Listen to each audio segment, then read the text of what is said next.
Ready, set, go. Greetings, undetermined spectators of the World Wide Web. I am Tall Lanky Guy. Welcome back to Dream Daddy. You may notice I have shorter hair on my head. Yeah, that happened just earlier today. I still have another episode of Depression Quest that I recorded from earlier before I got this, so that's going to be a little bit weird in the upload pattern. But whatever, we're playing Dream Daddy, and apparently we're watching TV with Amanda. Oh, cool. Long Haul Paranormal Ice Road Ghost Truckers is on. Your favorite, right? Why, yes it is. That's my favorite. Oh, hell yes. They have to make it over the Canadian tundra before the ice road melts, but also they're hunting ghosts. It's the ultimate combination of reality and drama. Also, the trucks are haunted, which, obviously, that makes sense. This is an episode I've already seen, but it's one of the best. Callum and Flint Dogbone, the twin brother truck driving and ghost hunting duo, find themselves in the greatest peril yet. What would that be? Oh no! The ghost got. Oh wait, no, these guys are truck drivers. Oh no, the ghost done got control of the truck. I can't steer on them there damn ice roads. Let me use this EVP meter to try and communicate with the spirits. Blake, we're about to die! Almost got it. If you listen carefully, it sounds like it's saying, you're going to die. Huh? That's because we are about to die, you... This is an art. This is truly amazing. This is amazing. The episode ends and Amanda excuses herself to go and start arguments on the internet. I am so proud. I've raised her well. I stay up a little longer, curious about the exploits of Callum and Flint Dogbone after their disastrous ice road accident. Afterward, I crawl into bed and get a good night's sleep. Get. Glad at least my dad Sona is getting good amounts of sleep. That's important to have. Oh dear, it's been too long since I played this game, but I'm glad I'm back. And hopefully if the game wants to load, that'd be nice. Yeah, here we go. Oh, we're sleeping. Continuing to sleep. We're sleep. Morning, sleepyhead. 5 more minutes. Actually, I usually get up right away. But you have never ever let me have 5 more minutes. So, get up. There. Fine! We have cereal for breakfast and spend the morning putting together furniture. Amanda is much better at interpreting the tiny manuals. We're able to put together a few shelves and one desk, but I'm pretty sure it was supposed to be a bookcase. I mean, all this IKEA stuff, they just leave it up to your own interpretation as to what you want to make. So, you excited for the cookout today? Today's the day of the cookout? Yes! Excited to beef up my grilling skills. I mean, I'm already great at making pancakes, and burgers are really just meat pancakes. So, try to get that out of your head. I'll see this as a learning opportunity. If I can snake some hot grill tips, I think we can consider it a success. Don't you want to meet some of the people in the neighborhood? Sure, I get that too. That's not really that. I'll probably end up standing uncomfortably in the corner with a plate of food and hope that nobody talks to me. I'm gonna just accept the fact that my dad Sona is a straight up introvert and just move on with it. Dad, you're a beautiful work in progress. We will get that butterfly to emerge from the cocoon. Yeah, the social butterfly. Yeah. Well, we better start getting ready. We definitely don't want to be late, do we? What? No, we have to be fashionably late. Who shows up to a cookout on time? That is true.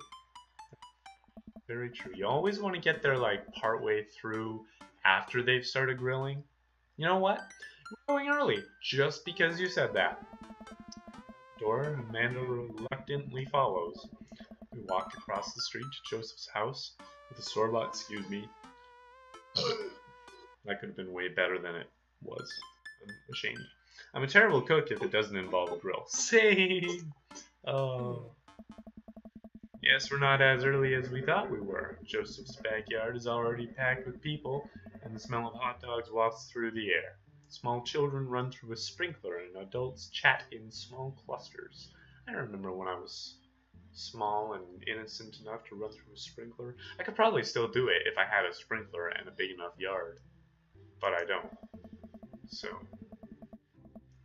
I set our veggie plate down on a table next to two other veggie plates. I'm not even going to ask ourselves why we brought a veggie plate, but why did two other people think it would be a good idea to bring a veggie plate? They're just not really worth the effort. Hey, there's Joseph. We have to get his attention. The moment he sees us, he jogs over him, arms open wide. What was his voice? Welcome! I'm so glad you two are here. And you brought veggies. Let me introduce you to my family. Kids, come on over here. This is Chris, my eldest. Hi. This is Christian and Christy. They're twins. They stare creepily and say nothing. Oh yes, we've met. We've met their shining children. And of course, there's our youngest, Krish. Wait, where is Krish? Maybe Mary put him in his crib. Maybe he's crying in the corner, or the shame of the fact that you named him Krish. You ever thought about that, Joey? Oh, and how could I forget my lovely wife, Mary? Hey. Joseph pecks her on the cheek. She smiles. Good to meet you. Ah, Mary, sweetheart, did you put Krish to bed? I'll have to go look for him. What? You'll have to, Joseph takes a moment and regains his composure. Children disappear all the time. And by that I mean in the house. Sometimes children are sneaky. Mary, this is our new neighbor, Connor, and his daughter, Amanda. I'd shake your hand, but I have a glass of wine that I need to tend to. I love her. Well, that's good. Nice to meet you, Mary. Charmed. Well, I have to go over there now for no particular reason other than I don't want to talk to you. I'm filling in the space that she's left. My wife has a wonderful sense of humor. But please, you two enjoy the barbecue. All the guys are really excited to meet you. Oh, are they? I've already met like half of them. Who's to say? Here, let me introduce you around. It's Robert. He lives just across the way. Haggard man nursing a glass of whiskey eyes me up and down. Hey man. How you doing? Got my eye on you. Hey! Hey, I'm Connor. It's nice to meet you. It's a long swig of his drink. I don't know what he's got in that glass there. Charmed. He's actually secretly Batman. Connor and his daughter just moved in next door. Cool. If you ever need recommendations on where to get a drink in this town, Rob's your man. I told you not to call me Rob, or Batman, or Bruce. Oh. Right. Got it. Robert ambles away without saying goodbye. Of course not. I never say goodbye when I leave the circle, because I might come back to it. He's not really a people person. Understandable. Wow. I think I've actually met everybody else. Great. I bet you're excited to get to know everyone better. Hope you both enjoy yourselves. Amanda and I mill around and try some of the food spread out on the table. I pick at some deviled eggs. Amanda grabs a small paper plate and immediately begins piling it with baked goods. She knows what she wants. Ugh, I don't want to have to make friends. Come on, Dad. Who are you going to party with when I go off to school? I'll party by myself. I don't want to have to do pleasantries. Dad. We're going to talk about weather. Go. Do it. Make a friend. Okay, fine. But how could I possibly abandon my only child at a social function? That's bad parenting, quite frankly. That's what that is. This plate of cookies is my new dad. Bye. You know what? That plate of cookies is probably more qualified than I am, so okay. Amanda shoves me into the center of the yard. Oh god, no. Well, here goes nothing. I look around the party and I'm surprised to see some familiar faces. Okay, isn't that the barista from the Coffee Spoon? What voice did I give this guy? What a cool guy. Okay, I don't need to talk about him. And mysterious. Didn't that guy throw a frisbee at my head? Yes, he did. I remember his voice. Isn't that the guy who's throwing a fit in Dead Gotham Beyond? Yes, I remember his voice, I think. Isn't that Amanda's teacher? Yes, I somewhat remember his voice. Hey, I know Craig. I remember his voice. But wait a second. All of these people live in our cul-de-sac? That can't be right. I'd better investigate. Matt... Yeah, let's talk to Matt, Hugo, and Craig. That seems like a good bunch. These guys. Yeah. Matt and Hugo seem to be embroiled in an intense discussion. Craig looks on, smiling politely. I walk over to say hello. Well, I don't think it's fair to try and compare two art movements like that. Periods in art only exist because they're a unique byproduct of the social and political climate of a time and place. And to try to take something like, say, the Rococo period and compare it to postmodernism in America, you're completely disregarding the context in which a work of art is created. And Hugo seems to be so busy talking that they don't notice me. Craig leans in. Dude, I have no idea what's happening. I kind of want to know what Matt and Hugo are talking about. Like, Craig, you're a cool dude, and I like the baby with the toque. It's a nice touch. I'm gonna talk to the coffee shop runner and the English teacher. Oh. That's just me.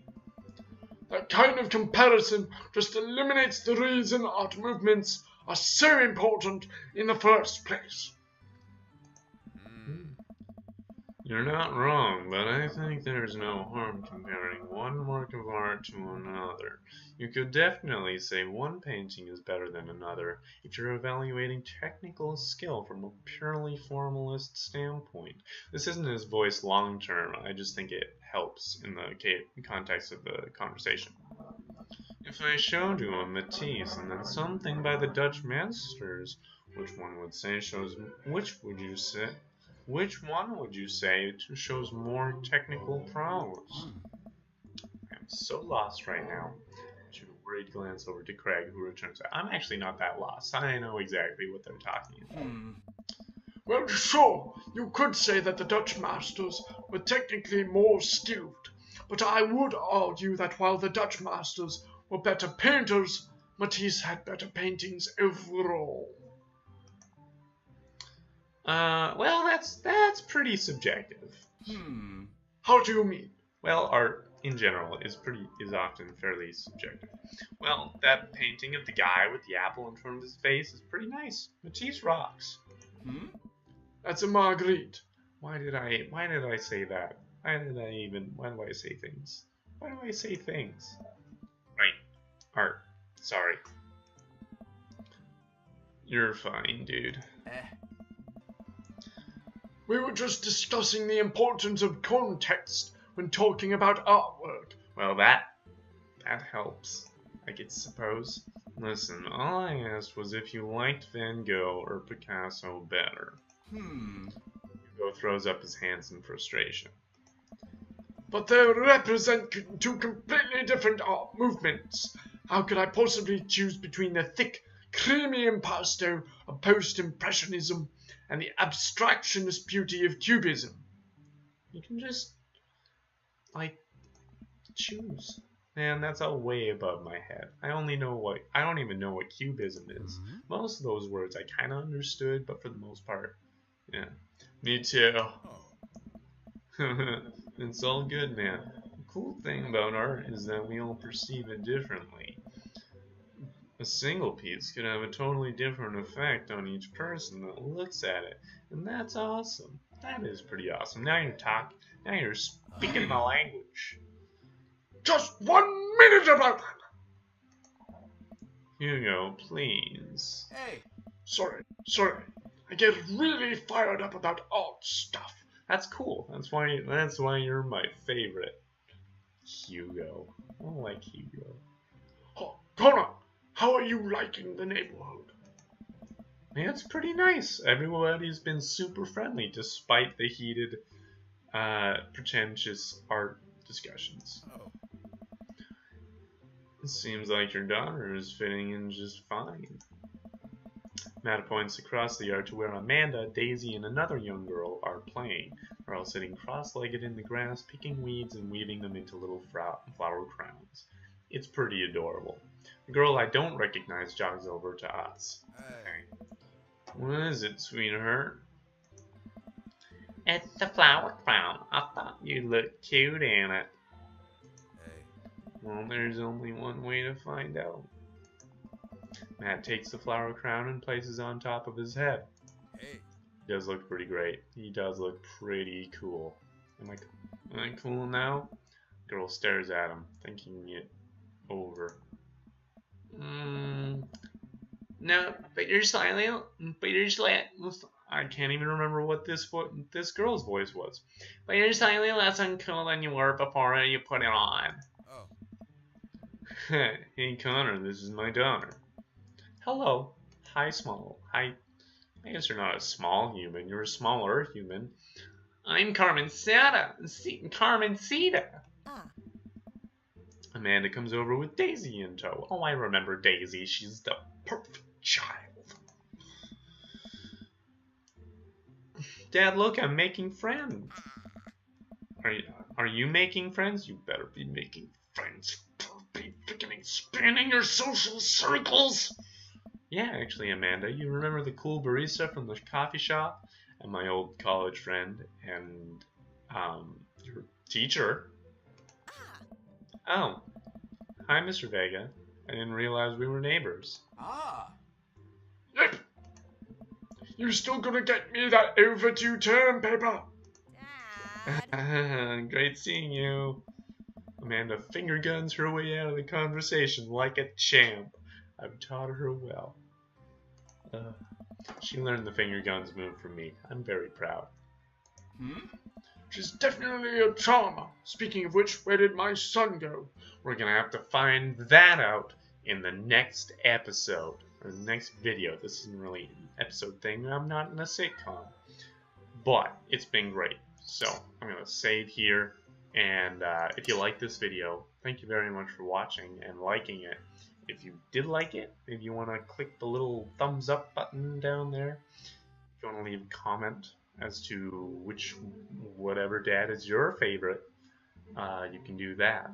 Don't let it get too heated, of course. And if you haven't subscribed, maybe that's the thing you want to do. I'll see you later.